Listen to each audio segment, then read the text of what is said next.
Assalamualaikum warahmatullahi wabarakatuh. Teman-temanku yang hebat dan luar biasa, komunitas Ratu Lisa di seluruh Indonesia, dan juga mahasiswa-mahasiswaku psikolinguistik yang keren dan luar biasa. Jadi tidak bisa dilepaskan diri kita dari lingkungan di mana kita berada. Saat kita menggunakan bahasa, tentu itu menjadi salah satu pilihan tindak tutur yang kita gunakan kepada orang tua, kepada paman, kepada bibi, kepada adik-adik. Apalagi situasi lebaran kemarin ya, tentu saja teman-teman semua menggunakan aneka tindak tutur untuk bisa menghasilkan tuturan yang sesuai dengan yang kita inginkan dan sesuai yang diharapkan oleh lawan tutur kita. Nah, teman-teman yang hebat dan luar biasa, kali ini kita akan membahas mengenai psikolinguistik. Ada apa dengan psikolinguistik? Nah, ini merupakan bagian identifikasi pengembangan keilmuan interdisipliner linguistik yang senantiasa kita diskusikan sejak dulu, bahwa ada dimensi linguistik struktural dan ada dimensi linguistik fungsional. Jadi saat kita bicara linguistik struktural, ada fonologi, ada morfologi, ada sintaksis, ada semantik, ada analisis wacana. Lalu kalau kita bicara masalah linguistik fungsional, kita bisa melihat adanya sosiolinguistik, ada pragmatik, ada psikolinguistik, ada neurolinguistik, ada psikopragmatik, ada religio-pragmatik atau religio-linguistik. Nah, ini banyak yang bisa kita implementasikan dalam kehidupan. Dan tentu ini tidak bisa lepas bahwa kita sebagai manusia yang memiliki kode dalam berkomunikasi, baik verbal maupun non-verbal, tentu akan mendapatkan banyak hal yang bisa kita manfaatkan. Nah, tentu saja ini menjadi salah satu bagian yang tak terpisahkan dari upaya kita untuk melihat interdisipliner linguistik, khususnya psikolinguistik. Nah, tentu saja teman-temanku yang hebat dan luar biasa sudah banyak membaca literasi yang terkait dengan literasi linguistik, literasi dengan bahasa, literasi sastra, literasi budaya, dan lain sebagainya. Karena itu menjadi bagian upaya kita untuk selalu berliterasi dengan Ratu Lisa, rajin menulis dan membaca. Nah, teman-teman yang hebat dan luar biasa, sebenarnya psikolinguistik itu apa sih? Ya, psikolinguistik. Nah, ini psikolinguistik ini merupakan interdisipliner yang digabungkan antara ilmu psikologi dengan linguistik. Nah, tentu saja kita ingat betul kalau psikologi ini mempelajari faktor-faktor psikologis dan juga neurobiologis. Nah, psikologis dan neurobiologis yang memungkinkan manusia itu untuk memperoleh, lalu menggunakan, memahami bahasa secara fungsional. Dan ini nanti teman-teman silahkan bisa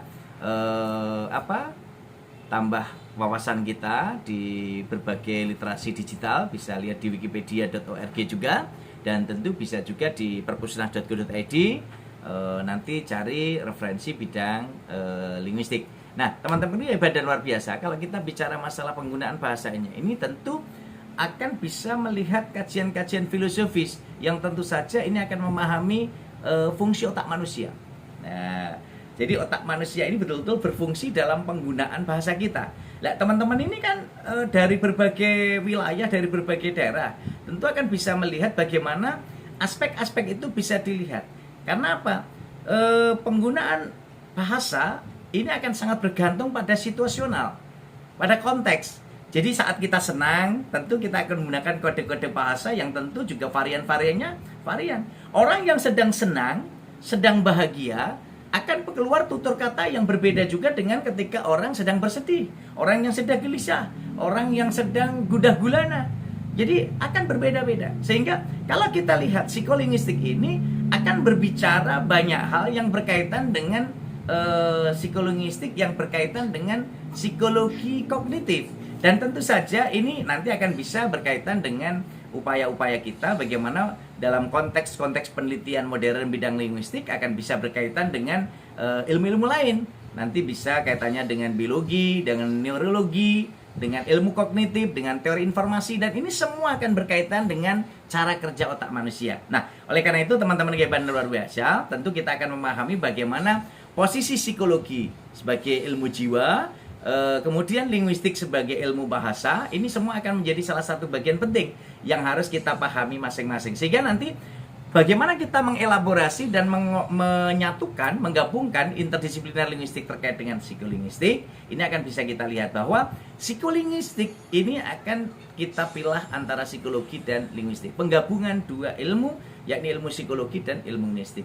Ilmu psikologi terkait dengan ilmu jiwa yang mempelajari atau mengkaji tingkah laku manusia sesuai hubungan kemanusiaan, ya, sehingga jiwa manusia ini akan bisa dilihat, bisa diurai berdasarkan tindak laku, tindak tutur, dan juga sikap-sikap kejiwaan yang dilakukan sesuai dengan aktivitasnya dalam bentuk bahasa. Nah, dalam bentuk bahasa ini akan bisa kita pahami dari tindak tuturnya nanti dari sisi bahasa. Karena apa? Linguistik ini merupakan ilmu bahasa yang mempelajari mengenai bahasa secara ilmiah. Tentu saja ini akan bisa berkaitan dengan penggunaan bahasa yang digunakan oleh manusia dalam berbagai sudut pandang, ya. Tentu saja teman-teman, saya kira dari berbagai wilayah, 34 provinsi di Indonesia, ini mahasiswa-mahasiswa yang keren dan hebat dan luar biasa ini tentu akan bisa melihat dari dimensi psikologi, dimensi linguistik, lalu dimensi interdisipliner psikolinguistiknya. Nah, kalau kita lihat psikolinguistik ini merupakan disiplin ilmu yang mempersoalkan dan mendeskripsikan proses psikologis yang nantinya akan menjadikan manusia itu memahami dan menggunakan bahasa.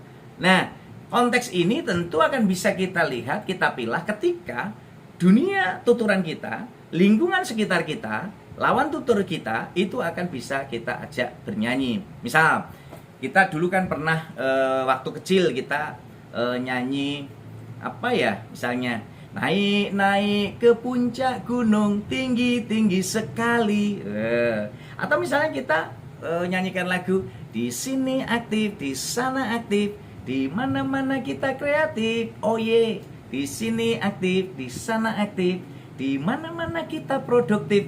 Nah, penggunaan diksi-diksi ini punya implikatur, punya makna tersirat, yang tentu saja ini merupakan sudut pandang kontekstual yang kita manfaatkan sebagai orang yang menggunakan bahasa. Tapi dari sisi psikologis, ketika saya nyanyikan lagu di sini senang, di sana senang, di mana-mana hatiku senang.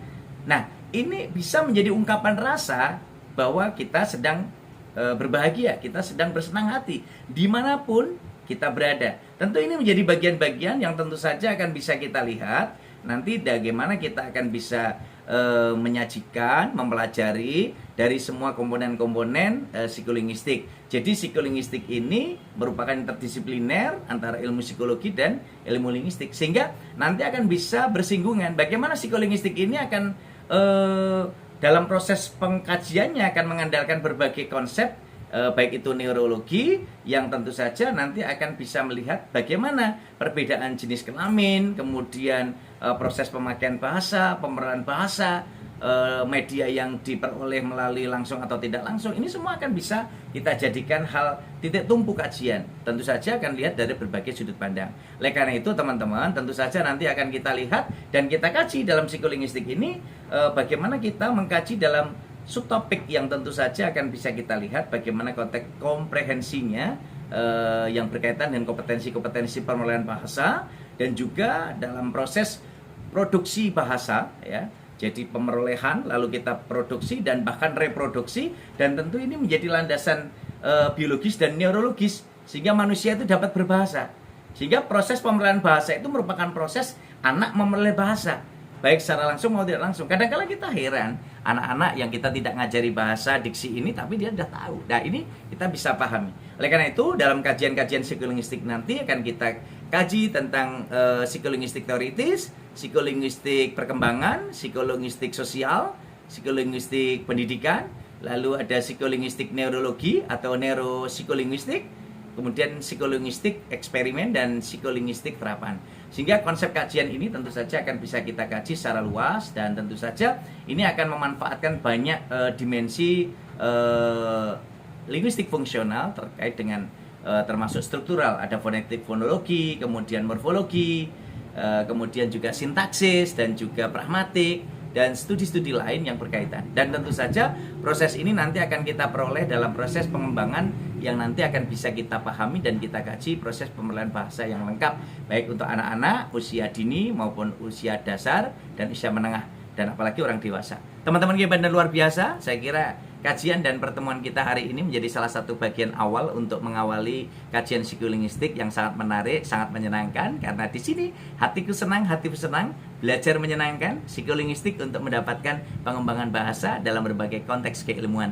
Senantiasa kita harus terus serta menyinari dunia seperti bintang, bulan, dan matahari yang selalu menyinari bumi, baik tampak maupun tidak tampak oleh manusia. Dan kita harus selalu menguatkan ide dan gagasan kita, berkreativitas, berinovasi tiada henti, agar kita selalu berliterasi dengan Ratu Lisa. Membacalah untuk menulis dan menulislah untuk dibaca umat sepanjang hayat. Komitmen ini menjadi komitmen kita untuk menjadi manusia-manusia hebat yang bermanfaat, manusia-manusia sejati yang selalu menginspirasi, dan manusia-manusia bermartabat yang maslahat untuk umat. Tetap sehat, semangat. Bersama Muhammad Rohmati Ratu Lisa, kita senantiasa belajar bersama untuk kemajuan dan kejayaan multi generasi Indonesia. Assalamualaikum warahmatullahi wabarakatuh.